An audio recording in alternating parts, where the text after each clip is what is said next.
that's how I went from being absolutely terrified of traffic at 55 miles an hour to strapping 64 pounds of gasoline behind me and staying across the country at a record-breaking pace. More men have walked on the moon than have rode a motorcycle across the country at a record-setting pace, and I'm one of them. I'm sitting there in the parking lot, hands on my helmet, just freaking out about what I'm actually about to attempt when I twist the throttle, all because I watched some stupid YouTube video and I thought I could beat it. This is the story of how I set the world record for fastest time across America on a motorcycle in the summer of 2022. This was, by far, the most intense and challenging endeavor I've ever undertaken in my life. And if you know me, that's saying something. Ever since I was 10 years old and I bombed a big wheel down a driveway that was far too steep for any vehicle not equipped with anti-lock brakes, as my friends and siblings shouted, "Go crazy Andrew," I've always had a passion to push the limits of my capabilities. I've free soloed 1,000-foot cliffs, I've summited Colorado's deadliest mountain as my first 14er, hiked the Grand Canyon rim to rim to rim, done 195 miles an hour on a motorcycle, biked through the mountains of Slovenia, driven across the country 19 times, 3 of those on a motorcycle, played poker professionally. I've never really accepted the old adage of work for 35 years and then once you've retired and your body is falling apart, then you can have fun. I truly believe that the glory of God is man fully alive, and I just try to embody that. No one has ever been on their deathbed and said, "Man, I wish I worked more overtime." Like, that's not a thing. Usually it's something involving risk. I wish I would have gone to Europe, chased that girl, taken that job opportunity across the country. Something. Most people spend their lives risking as little as possible, and by default, end up living as little as possible. Absolutely everything you do in life is a gamble, statistically speaking. So why not gamble on the things that stir your soul? So I suppose I should start with where my love of motorcycles originates, and that goes back really as long as I can remember. As a little kid, I just always thought they were really cool. I thought it was neat that you get to dress up like a Power Ranger when you wanted to go somewhere. I remember being in my car seat and asking my mom if she would ever get a motorcycle, and I was quite disappointed to find out that she was not a fan. So I never really rode much growing up. The idea of me getting a dirt bike or anything like that was absolutely out of the question. Although I did have my first of 14 broken bones when I jumped a razor scooter between 2 ramps set over a driveway.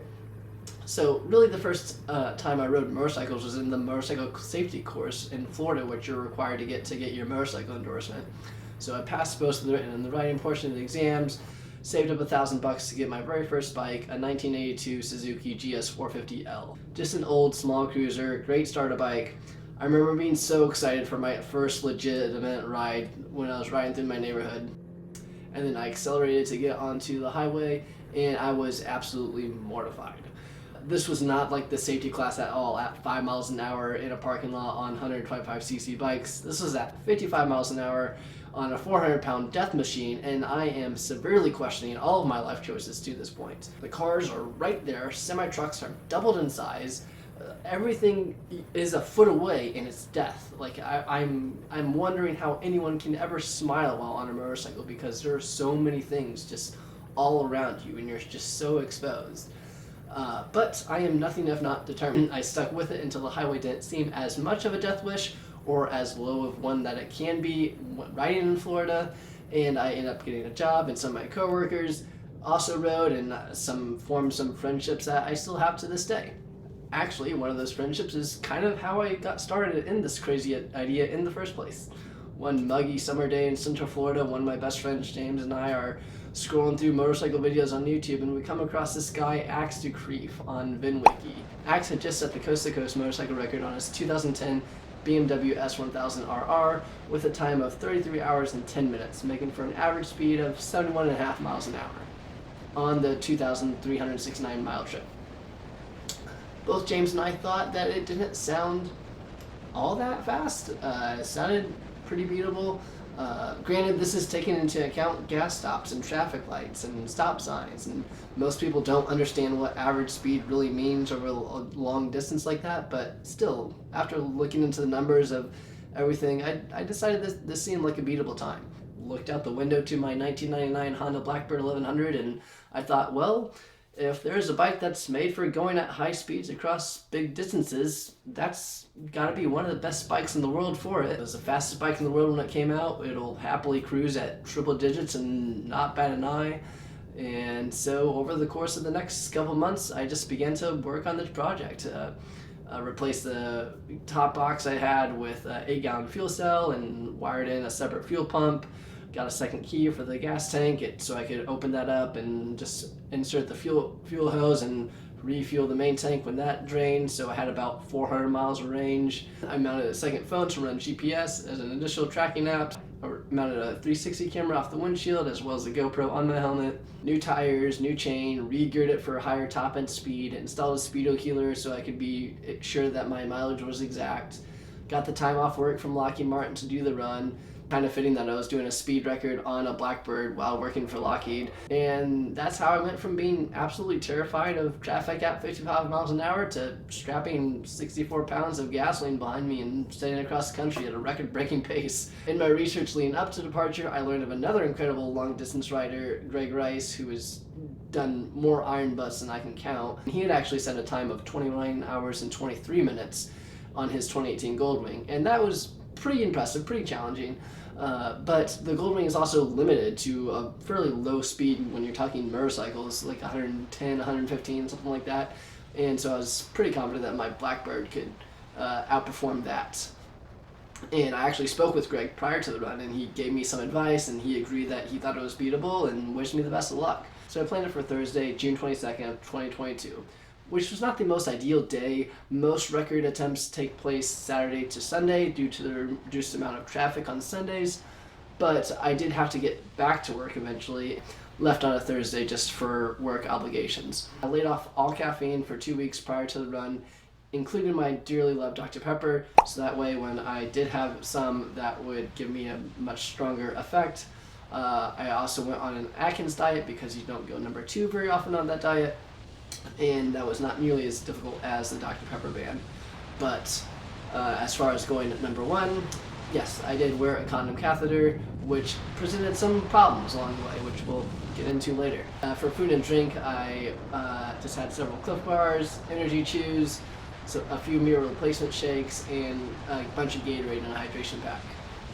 And of course, I wore full gear, over-the-ankle boots, armored pants, armored jacket, gloves, full face helmet. For you squids out there, you have every freedom to ride like that, but you are valuing comfort over safety. Now I can hear the keyboard warriors typing out loud, LOL, talking about safety while you set a speed record, endangering yourself and everyone else on the road. And I push back on that, actually. If you do any real research into the guys who do the cannonball, you'll see that safety really is the top priority. I know initially it sounds a lot like an oxymoron, but it's not once you accept the first premise, which is that setting a world speed record is an inherently dangerous thing to do. Once you accept that fact, 90% of what you do is all to make it as safe as possible, because if you don't, you are quite literally drawing dead to having a successful run. It has to be done safely. There's no other way to do it. So yes, I wore for a year. I had an entire team talking to me in my helmet during the run, relaying to me updates on weather, traffic, police, asking how I'm doing mentally, physically, any problems with the bike. And let's touch on the endangering everyone else part for a bit. So what is the most likely way an accident would occur? I think pretty clearly it's rear-ending someone. If I'm flying up the road, just slamming into the back of someone who changes lane without looking. Right, I think that's the most likely scenario. Has anyone in a car ever died from doing that? Not that I can find. I'm sure it probably has happened. Or the people behind you see the crash and swerve and wreck or something like that. I'm sure it has probably happened. But I can tell you that I tried to find the statistic for this happening, for motorcyclists killing people in cars. And it is such a low frequency that it is not even tracked among all the ways that they track motorcycle accidents. And there are several factors that track it. That is not one of them. In a lifetime DOT accident investigator said that he was not familiar with any accidents where a motorcyclist had killed someone in a car on the highway. Then you also have to take into consideration is how I am riding. If you look at this footage, It's a lot slower than Max Risty and all the other guys doing 150 through traffic. That's not what this run is. It's honestly not. Like, closing speed is a big deal. Like, you're not doing that. If you pass a car doing 100 and they're doing 80, they're probably not going to give you a second thought. If you pass a car doing 150 and they never even saw you, they think, oh my god, that guy's crazy, he's going to kill himself, I'm calling the police. So you do have to be mindful of that. It's a real thing. And finally, on the whole safety aspect, I would encourage you to look up the safety record of the Cannonball and the Coast to Coast record and see how many people have died or been killed by these speeding maniacs. That would be 0. 0 people have died. I believe the worst injury to date is a broken arm, and that was only because I believe it was like a limo and the driver fell asleep and it rolled and not everyone was wearing seatbelts. That's it. The safety record is pretty impeccable, and we're not talking about a particularly small sample size here. This is over 101 years and 325 recorded runs. That was Brock Yates' entire premise protesting the nationwide 55-mile-an-hour speed limit, was that good drivers and good cars could drive at high speeds and do so safely. And I think the safety record proves that. Enough about the whole safety talk. Let's talk about the day of the run. So I took a sleeping pill the night before, did my best to sleep in just as late as possible, which for me ended up being around 9 a.m. Just never been a big heavy sleeper. 5 hours is about all I need generally, so I think that night I might have got 10. So I wake up, get dressed, head over to James's, do one last run through of the bike, make sure all systems are good, and everything checks out. So we grab some lunch at a Chinese buffet. Then I was just planning to put the bike on a trailer and ride with James the 160 miles up to Jacksonville Beach. It was a new trailer from some guy who had wired it in backwards, and that blew some fuses in the van, and so we just ended up saying, screw it, I'll just ride the miles up there. What's 116 more on a 2,400 mile trip? Right up to Jacksonville, and that actually ended up being a good thing, because on my way up there, the fuel cell got a little bit loose. Not completely loose, but more so than I was comfortable with, so I was able to stop at Lowe's and grab a couple ratchet straps to strap it down and secure it and really make sure that it wasn't going anywhere. So I pull into the beach parking lot and park, take some pictures, and proceeded to have a small nervous breakdown.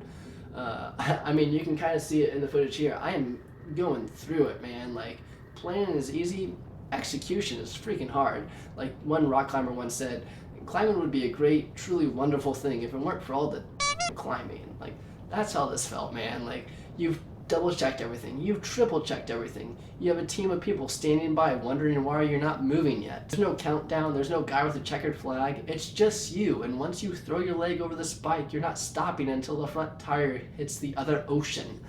It's kind of intimidating, man, especially because you don't have to do this, right? You're not going to get in trouble if you just go to Chili's and call it off. In fact, you very well might get in trouble if you do go through with it. A little bit before 8:30, just before sunset, I turn on all the cameras and tracking apps, flip my helmet down, and twist the throttle as Danger Zone blasts through my headset. It takes about 10 minutes or so to get on the interstate.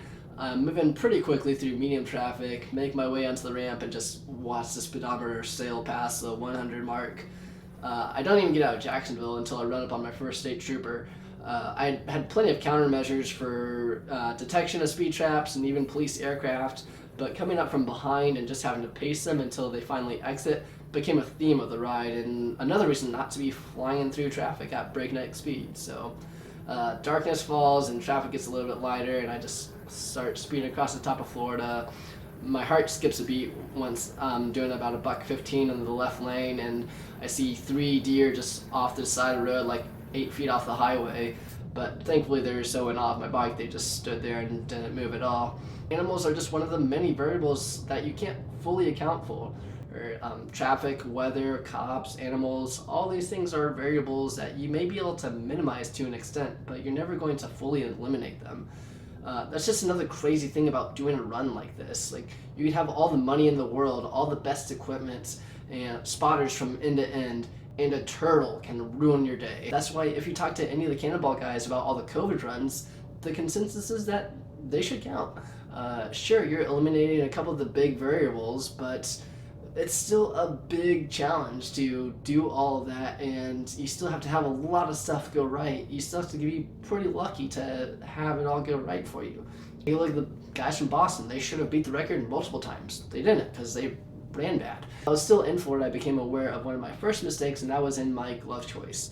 The sales rep at an unnamed popular motorcycle apparel store had assured me that these were the gloves that he used and they weren't great for touchscreens. I was not finding that to be the case. I was constantly pressing the wrong thing and just butterfingering the phone whenever I didn't need to touch it, so I just ended up stuffing my left glove in my pocket and thought it was a lot safer to ride without a glove and be able to touch my phone effectively when I needed to. Tallahassee was the first major city that I went through, and by that time traffic was a non-factor, which had been the plan. The whole timing of the route of when to leave was all centered around getting through the major cities at low traffic times. I entered the central time zone, made my way to Mobile, which again was pretty light with traffic, and so far the few speed traps that I had encountered had been well alerted ahead of time, either by Waze or my Valentine 1.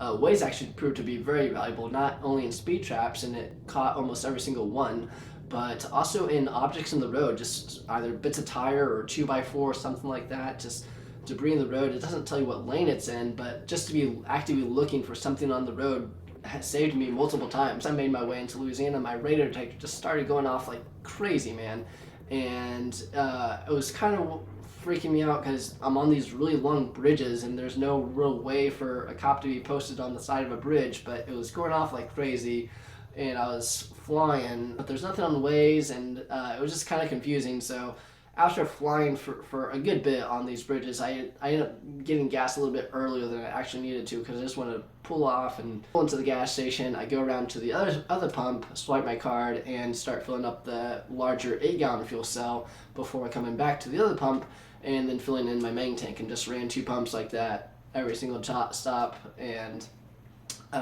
every minute counts on these records, and going 0 miles an hour really kills your average. So if you can minimize that, that's really a pretty big priority. Close the tanks back up, did a quick once over the bike and the cameras, and then flipped the kickstand back up for another 400 miles riding.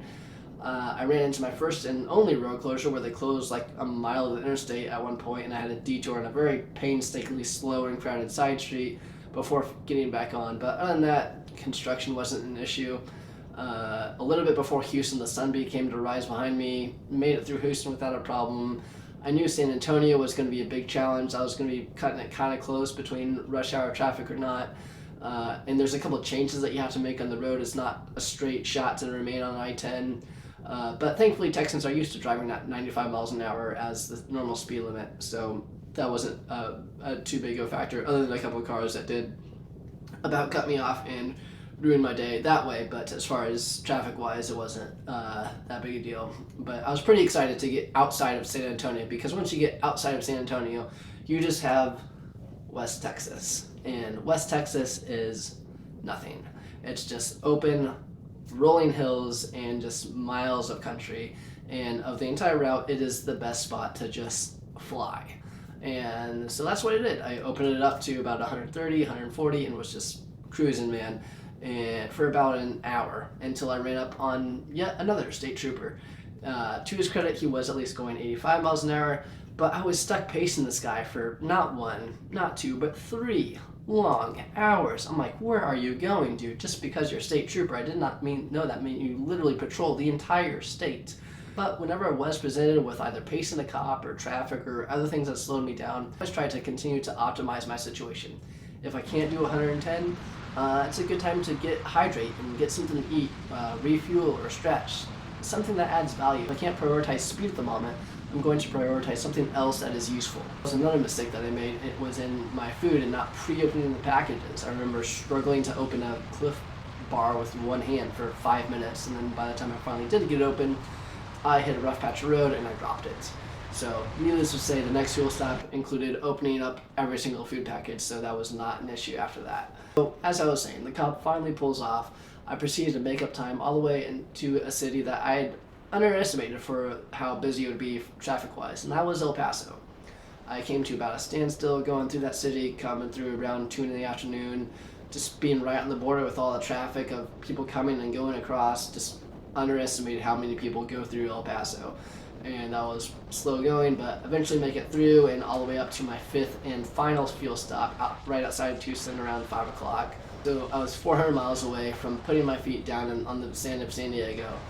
This ended up being my longest fuel stop at 22 minutes. My very first fuel stop was only 8. I've been riding pretty hard, man. In Texas, the temperature reached well over 100 degrees, and my phone shut off, so I wasn't able to fully record the ride on River. But, I mean, you can take a look at this stretch here. Over 19 hours and 35 minutes. I was only stopped for 21 minutes of that time frame. At this point, nearly 23 hours in, I was definitely feeling some fatigue. I was also feeling the need to take a leak. I mentioned the catheter giving me some problems. Well, this was it. The catheter would have been a great idea. However, it turns out that when you're in the riding position that the Blackbird has you in, it also just cuts off all flow somehow. So I had to go into the gas station, remove the catheter, and then use an actual restroom the normal way. So that cost me a little bit of time there. Final stretch coming up would prove to be the most difficult part of the entire run. I was still on pace to beat the record.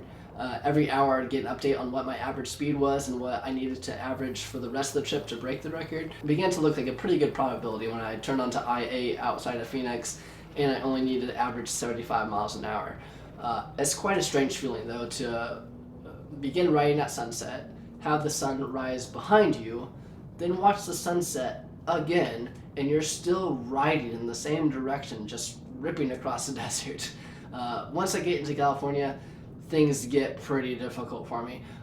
There's just going up and down and winding through those mountain ranges. It's not the Rockies, but it's still pretty challenging on a 600-pound bike with 8 gallons of fuel behind you, on your 26-hour of riding, in 20 to 30 mile an hour winds. It was beating me up, man. It was by far my slowest pace of the entire ride as far as riding the highway.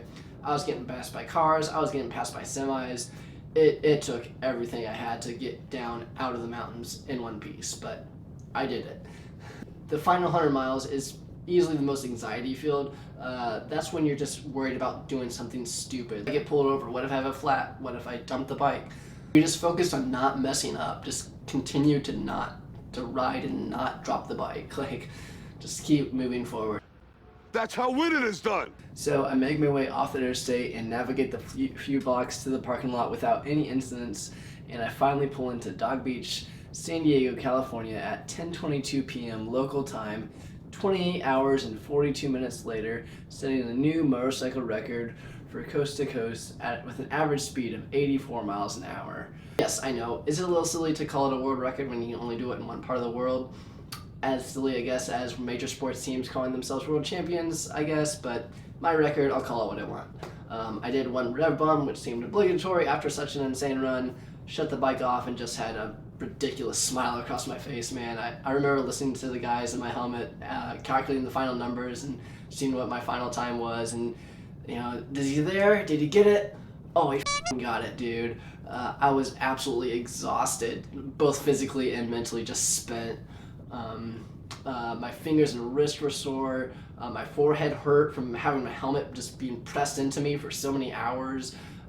One of the ways I was going to track my run was with my Garmin watch, but going into GPS tracking mode just really kills the battery on it, so it only lasted about 12 and a half hours, but I mean, you can see here, like, even over that span, I burned over 2,800 calories just from riding. That's it. That's not even calculating the rest of the day. That was right from the start of the run. Honestly, the mental challenge is where records are made and lost. I really cannot overstate what a mental challenge this is. It's no joke. You just have to have a mama mentality of, I don't care how much it sucks, I'm gonna get this done. And it does suck. Like, for those of you saying, oh, I'm just doing this for an adrenaline rush, sorry, but Six Flags is a way better adrenaline rush than this is. There's not even an adrenaline rush until after it's done. When you're in the moment, you're just performing. There's you know, like, if same as rock climbers and boxers or other people in high danger, high pressure situations. Adrenaline is really something that you want to avoid, and usually a sign that something has gone wrong. This was an absolutely incredible experience. I'll remember this for the rest of my life, but it wasn't exactly fun. I'm going to tell you all about how much fun you're going to have this season. It was a challenge. So I hung out for about a half hour on the beach, just collecting my thoughts, relaxing a little bit, and then I booked my hotel. Hadn't booked one ahead of time because I wasn't sure if I could even make it to San Diego. And so booked my hotel on Hotwire. And if you've ever booked on Hotwire, you know they don't show you your exact hotel. They used to show you some amenities and hey, it's in this general area of town. So I thought it was a pretty close area. Unfortunately, the little area circle they show you where your hotel is located in, my hotel was way on the far side of that circle, about as far away as you get in that circle. So instead of being down the street, I put it in my phone and it's 42 minutes away. I'm just like, really? Like, great job, Andrew. Like, congratulations. Here's your reward. You get to ride another hour to your hotel. Like, awesome. So I seriously considered just spending the night on the beach at that point, but I was like, you know what? Let's just, get it over with. Finally pull into the hotel around midnight, crashed on the bed, and we did it. Record's mine, safe and sound. I came, I saw, I rode, I conquered. More men have walked on the moon than have rode a motorcycle across the country at a record-setting pace, and I'm one of them. My 23-year-old bike ran phenomenally, like no problems whatsoever, never even began to run hot. Which feels pretty good when you're the one who worked on it and designed the entire system for this project, along with James and other people in the community that gave me some really good ideas.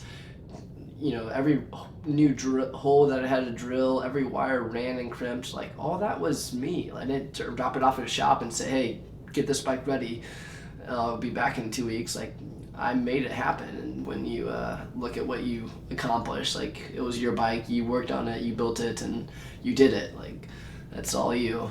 Is it a stupid record to some extent? 100%. Absolutely. Like George Mallory said about climbing Everest. What use is it?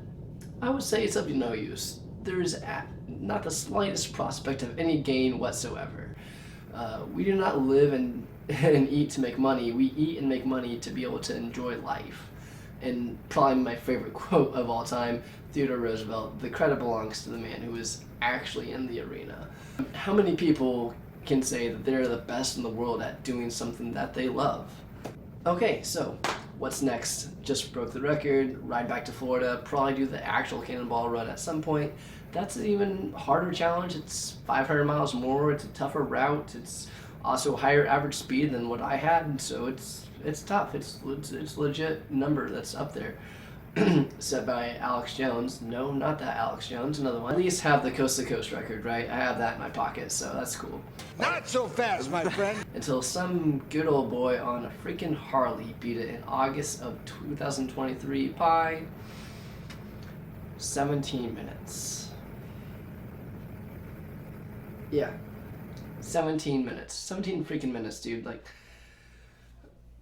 honestly, 2 hours would have felt so much better. 17 minutes is just almost insulting. I mean, the odds of even being that close over that long of a distance is just wild, man. I mean, you couldn't have wrote a better script. Like, I did not get much sleep that night that I heard that he broke it by 17 minutes. There's no way, man. Like, of all the ways to have it fall, that that one stung. I mean, the very next day, I started planning my revenge run. And I'd like to apologize for the footage. The plan was to have a much sharper video with 360-degree footage, GoPro, GPS overlays, interviews with friends, etc. All that was lost when my external hard drive decided to fail internally, and I was forced to simply splicing together whatever footage I had of bits and scraps of backup. So a huge thanks goes out to Mason, Austin, Axe, Greg, Scott, James, Nate, and everyone else who helped prepare me physically, mentally, and to get the bike ready for a crazy project like this. And really, make sure you subscribe and stay tuned for the revenge run because it's rapidly approaching. Everything is getting upgraded. I know what it takes now. I know what I can optimize and improve. And doing it on the Blackbird would just be too easy to beat a Harley. So I'm going to use a scooter to beat them. Stay tuned.